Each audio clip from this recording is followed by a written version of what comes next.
Hey guys, it's Steve here, and we're going to take on now where we left off at the end of the last video, and this is where we're going to look to list our product on JVZoo. Okay, so this is your completed product. I mean, at the moment of adding it to JVZoo, it doesn't have to be finished in its entirety, it doesn't have to be completed to the point of sale essentially, but listing the product is obviously a major part of the process, and when it comes to a sales funnel, obviously you're going to have to do this multiple times to list the products that are going to appear in your funnel. Now, there are some differences in the way that you can list your product. It's all going to depend essentially on the type of product that you're listing and how that is effectively going to work. So what I mean by that is the products that I generally create for my business are all around the theme of video training, and I will have some downloadable content inside members areas, okay, but I use wishlist member obviously to protect the content and to set up a membership level, and then I assign certain pages to my website that fall within that membership level. Okay, now there's a whole host of things like your sales page, your registration page, and all these other kind of things that go with it, but I'm not really going to cover those because I just want to specifically look at the creation of a sales funnel and listing your products and so on inside of this, inside of JVZoo, and obviously inside of your product dashboard, and then we're going to look at the membership level as well. So I know that at this point it might seem like this is complicated, but I promise I will do my best in this video now to make this as simple and as straightforward as I can for you. So just to make sure that you can easily follow along and essentially recreate what I'm doing and do this yourself, so that you can have a product or multiple products and a sales funnel that works effectively, so that when you do come to list your product for sale and somebody buys your front end product, that they do essentially get offered your secondary product and your third product in your sales flow, or your upline, or your one-time offers, whatever it is that you want to present to customers following the point of sale. Okay, now I'm logged into JVZoo, obviously, as you can see on the screen here, and I've come to sellers, my sellers dashboard, and then I've gone to add a product. Okay, so this is the information that I've got on here right now.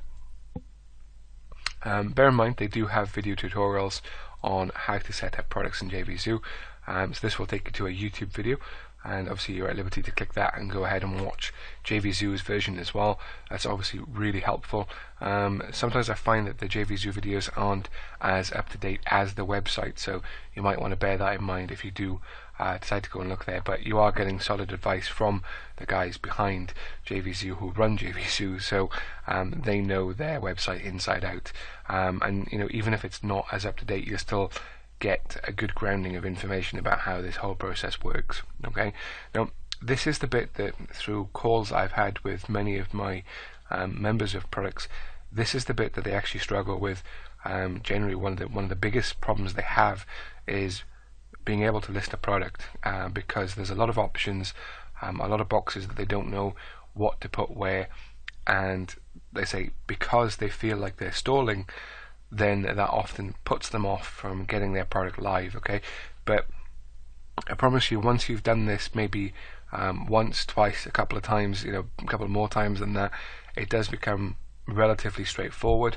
And to be honest with you, even though I've got a number of products listed, I always check against another product of mine that's listed when it comes to me listing a new product, to make sure that I've got everything spot on and just as I need it for it to work. Okay, so you know, I'm not saying that I get everything right first time, and I certainly do a lot of testing afterwards, as a potential customer would be tested, to make sure that the process works as I need it to. And I absolutely 100% advise that you go through this process as a customer of your own business, to make sure that you get what you need to get out of this. Okay, so the first page you've got here is just basic information. Do you want to allow sales at the moment? No.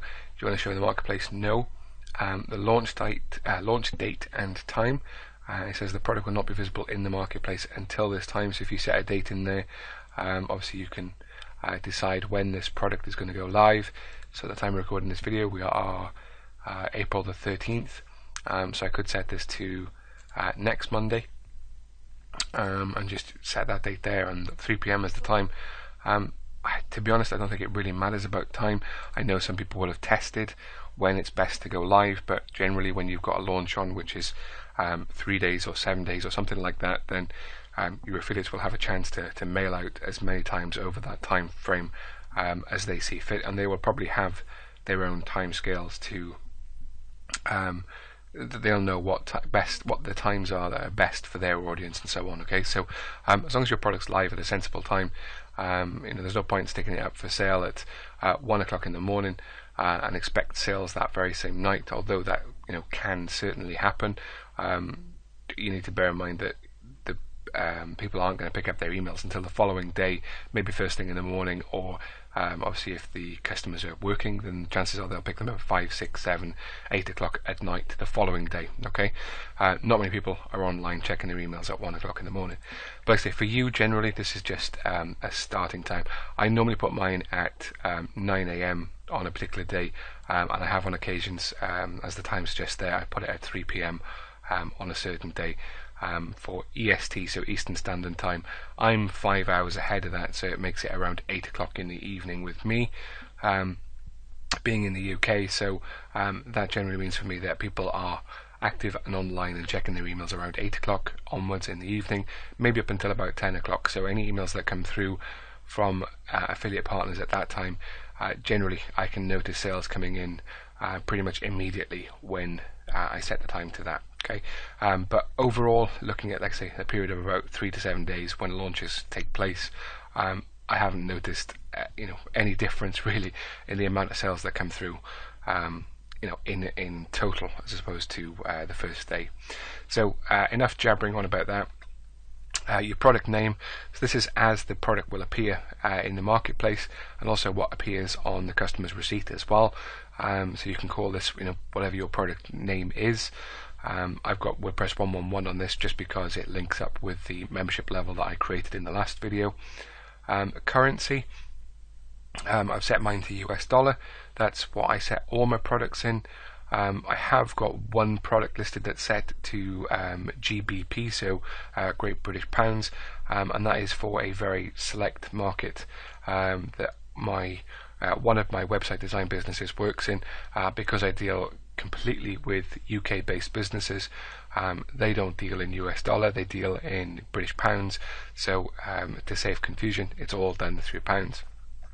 Then you've got your product price at $17, and that's just a general pricing point that I use in my business.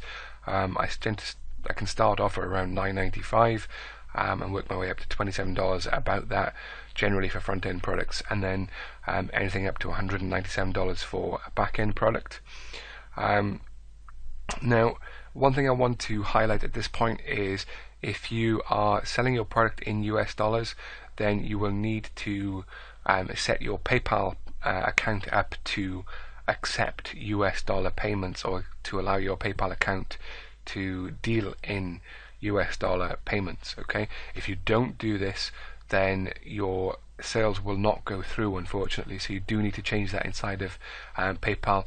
Just Google something like PayPal dollar acceptance, and I'm sure it's a very quick and straightforward way of doing it. Inside of, I think it's Manage Money, and in there it should show the currencies that your account uses, and then you're able to add a currency, and then select the currency you want to add. Very straightforward. Okay, commission payout percentage. This is entirely up to you. I generally put anything from 75% to 100% at the front end, and then 50% and as low as 40% on the funnel. This is preference. As long as your affiliates are making money, and that's generally what affiliates are interested in. Obviously, they want to deliver market value to their audience, but at the same time they're promoting and they're hoping your funnel is converting, which means that they make more money from promoting your stuff. Okay, if you've got a subscription, then you can check this box here. If you're getting payments every month for something, then you can add these various features in here. Say if you don't, uncheck that box, and it's just that price, that commission. Quantity, if you are only selling a limited number of places, then you can add your limited number of places in here. So if you've got just 500 products, and once they're gone, they're gone. This is for scarcity, or if you've just got genuine capacity that you can only work with, let's say 50 people, then once those 50 spaces are gone, they're gone. Then you've got a support email address, a support URL, landing page, sales funnel, squeeze page, pre-launch stuff. You can add a URL in there. I generally don't tend to bother with this too much, although there is a pre-launch that I have used for one of my products. From most of the products since then, I haven't bothered with this at all. So then we've got your sales page. So where is your sales page? Okay, so this is going to be obviously your URL / something, just so say wherever your sales page is for your product. So as mine was called WordPress 111, let's say it would be mydomain.com / let's say WP111, and that would be the sales page where people had the option to buy. Okay, so obviously you need a sales page of some kind, so where your buy buttons are going to be. So that's the URL you want to paste in this box here. Now this is where I was saying to you just now at the start of this video about your delivery method and the type of product that you're sending people to. Okay, I'm just going to get rid of this content in that box there.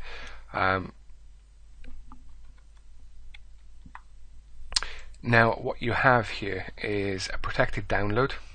So if you're selling an ebook, then you can just use this one, or if you are requiring somebody to register, then you can use a thank you page. Okay, so these are your options here. Now I highly recommend you check out this option here where it shows you how to protect your page, because basically what it does is it will only allow people who've gone through the transaction process to access that page. If they haven't gone through the buy-in process to access that page, then it doesn't show them the page. Okay, so it's a very clever way of doing it. I'm not going to go into any detail about how it works because I'm not 100% sure, but basically all you need to know is that if you pass the parameters onto the download page, say it will mean that as long as they're coming through the buy-in sequence, then and they've paid and they've been directed to that, it shows them that page. So if they try and access the link outside of that, then it won't allow that direct link to work. Okay, so I use thank you pages on mine because my thank you pages will show either a registration URL, or it will take them directly to another product. Okay, so this is part of the sales funnel process. Okay, so for this I've got the thank you page. Okay, and I will put the thank you page URL inside that box. Like I say, there are different ways of doing this, but that is the way that I use on for my product. Okay, now return period. How many days do you want to give for a refund? Before people can return the product, and obviously check that if you want to make your product eligible for product of the day. And that basically happens once your product sells really well, is that JVZoo will send a mailing out to affiliates about that product as well, so that can drive more sales for your product. Affiliate approval. How do you want your affiliates to be approved? I always choose manual. I don't ever choose auto approve. It's your business. You want to make sure that you know and you give permission to the right kind of people to be promoting your product. You don't just want anybody and everybody to promote it. Even though you may think the more people promoting it, the better. That's not always the case. You want to make sure that you get good, solid, reputable people who are spreading the word about your product. Okay, not just random people from anywhere in the world that you or your business have had no connection with. Now, this is for affiliate terms. notes to affiliates, and any custom information you want to add to your receipts. Okay, now sometimes you can put information in here that shows when let me just see if I can find an example here for you. If I just look for find products on another screen here, if I can bring this in, we just bring this product onto this page here. We've got one here called Covert Store Builder by IM Wealth Builders. If I go to this product, then this is the information, notes for affiliates. Okay, so this is the information that's been included on this page, and you can see that that is where it's asking for the information or any terms or requirements and that kind of thing. These boxes need to be filled out. I can't remember off the top of my head which ones are which, but if you fill some content in there, like just write a random sentence in each of the boxes, obviously different, and then when you go and look at your product, you're going to know what goes where. Okay, and the same with the customer receipt information. I generally don't fill that out. If there's any special instructions for your customer receipt, I've never used it, so I'm not going to comment on how that works. Go back to the top here. So for the advanced features, you need to make sure that the box for PayPal is checked. You've got some additional options here for the marketplace. About a description for the buyers, what category does it fit into, any keywords. If you want to make your product a dime sale, then you can put a starting price and how much it increases by, and on how many sales does that price go up, or does that price get added onto that price depending on how many sales. Okay, so really straightforward for filling those in. You get to integrate your Autoresponder. So obviously I use Aweber. There are other options here for get response.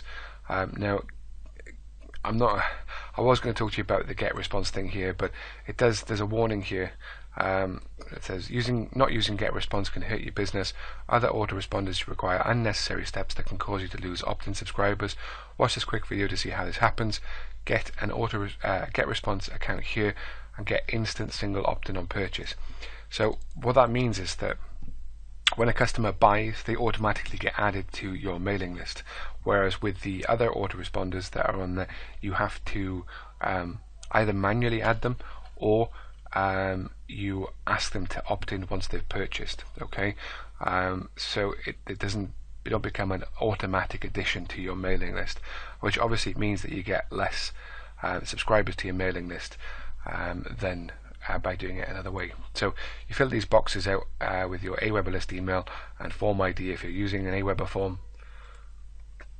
Webinar integration, you're probably not going to do that. Retargeting conversion, this is to do with Facebook retargeting. So basically it means that if they check out your sales page and then they go back and log into Facebook, then your ad can basically follow them around to display your product in the advertisement blocks that are on Facebook. Okay, and you've also got the Facebook conversion information script option here as well. So you just add in the scripts that Facebook give you when you set up your Facebook ads. If you're not using them, then you can pretty much ignore this option. Now here we have our, let me just scroll back up, external program integration. Now this is where we link in our wishlist member integration with the other bits and pieces here. Okay, so we've got the SKU, which is the stock keeping unit. If you remember, I talked to you about the product number, or whatever it linked up to, if you like. So that's where you add in these details for your product. Okay, now to get to those, you have to look inside of, let me just go back to here. I believe it's under integrations. Let me just open that in a new tab. Bear with me a second. Okay, so yes, it's under integration, so wishlist member integration, and then you have your SKU, your stock keeping number, at the very bottom of this option here. So this is the number you would want to add in. So if I copy this one and go back to the product, this is where I paste in that number, okay, and obviously I've got the JVZ Ipn URL as well, and that is what you get on that very same page near the top. It'll actually say step 2 thank you page. So let me just go back onto that option there, bear with me.